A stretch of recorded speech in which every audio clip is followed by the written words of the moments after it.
One Piece chapter 1062. We're finally at a point where we're getting more answers than questions. I've been saying it throughout the past couple chapters. The last bit from Luffy fighting Kaido and onward, more revelations, less questions. The pacing, it feels like we're running through this. And it was exciting to see more information as far as Vegapunk. Is the girl we see as Vegapunk the real Vegapunk? What exactly is going on here?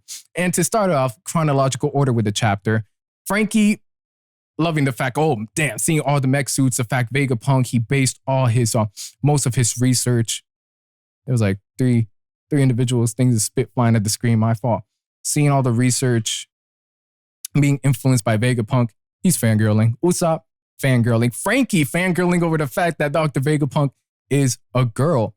And we get confirmation in this chapter that her name is Lilith Vegapunk 02. So a second Vegapunk. In total, there's 6. I'm going to be breaking this down in a bit. The panel of all the sea beasts surrounding the Thousand Sunny, badass. Even more badass, the fact that Zoro was calm. And something that I believe it wasn't the OG Vegapunk, but Vegapunk number 1, Shaka, he noted, hey, that's the Straw Hats. Oh, we got the hype. It ain't some pirates. That's the Straw Hats, the newly appointed Yonko crew. That is Pirate Hunter Zoro. Not CMOS, not the Green Kaido, Pirate Hunter Zoro, which before I continue, I got a bit of issue with that. Me and you both know that Zoro hasn't been hunting any pirates since damn near the beginning of One Piece. That's a title he earned in East Blue. And that could probably be one of the only things you can nitpick about One Piece as far as Zoro, is that he hasn't lived up to the title once he was recruited with Luffy, and that's being a pirate hunter. At this point of the story, I feel Pirate Hunter should have been gone. It should have been something else, something related to whether it's his demon's blades, the way he has, I don't know. I can't really tell you, but Pirate Hunter just doesn't fit. But it's badass though. It's badass. We definitely getting hype with it. And Devil Child Nico Robin. Y'all, we had a point with the Straw Hats. They're that Yonko crew. That's them. The Straw Hats, the Yonko crew. You don't want to mess with them. Their name alone, their reputation is enough to stop violence, to stop any kind of beef. Listen, it's not even going to incite other people to try to check them. It's not. Some people say, oh, because they're Yonko crew now.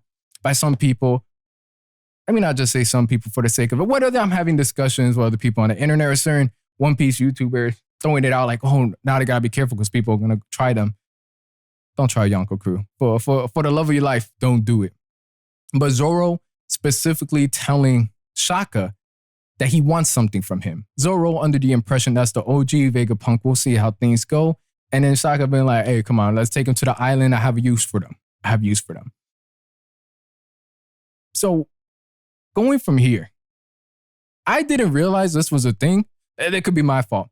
But Bonnie confirming Kuma is her dad. Apparently that's been a theory that people have been guessing for the longest time. It's like, finally, they confirmed it. I don't know. I was just like, damn, I'm pretty sure I've been on top of my One Piece theories. When did this happen? But hey, it happened. Kuma is Bonnie's father, officially confirmed. Which this ties in.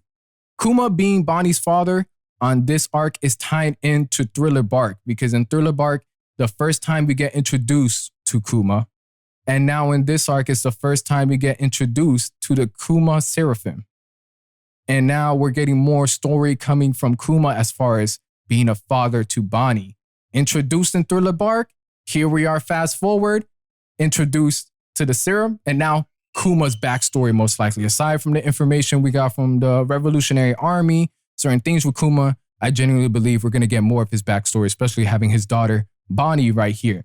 The damn Vegapunk amusement park, that reminds me of the Disney movie Soul. Whenever I'm just going to call it Heaven, and they're trying, what's her name, 22? She's trying everything, every career in that one world where I'm losing you, aren't I? I'm losing my voice. Where she gets to try out anything she wants. It's almost like holograms, but not really holograms because she could really touch it. Vegapunk amusement park filled with holograms. That's the best way I want to describe it. It was fun seeing Luffy and Chopper go ballistic, go crazy, get excited, and then go through these holograms. Because at first I'm like, oh, damn, we got other beasts, other monsters in here. We're seeing things on the technological side of things be as advanced as they are.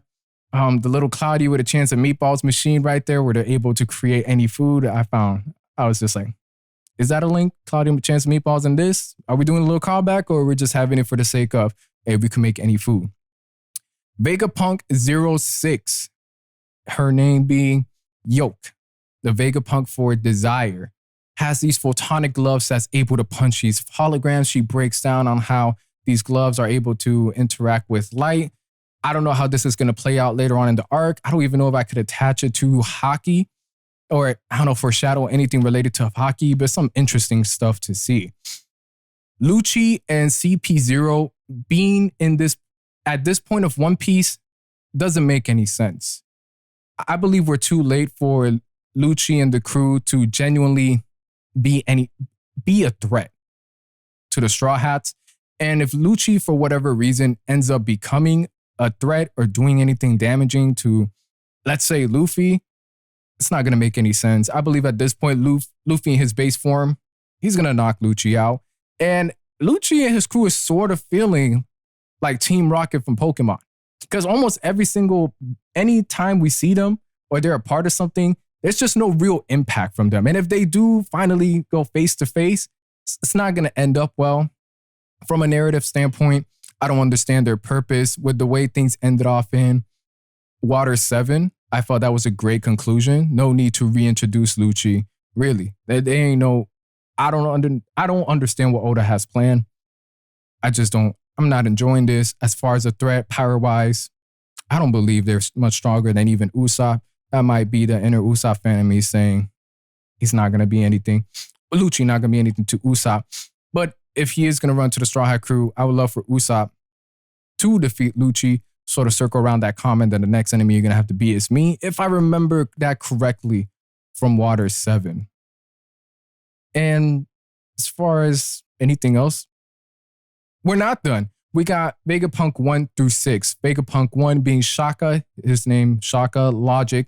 Vegapunk 2, Lilith being evil. Vegapunk 3, Edison, has the Flare personality. Vegapunk 4, Wisdom, the name being Pythagoras. Vegapunk 5, Atlas, the name Atlas, personality being Wrath. And then Vegapunk 6, Yoke, personality being Desire. That's everything for this episode, Vividnectar Podcast, episode 245. This was a long one. Today. Thank you for tuning in this far into the episode.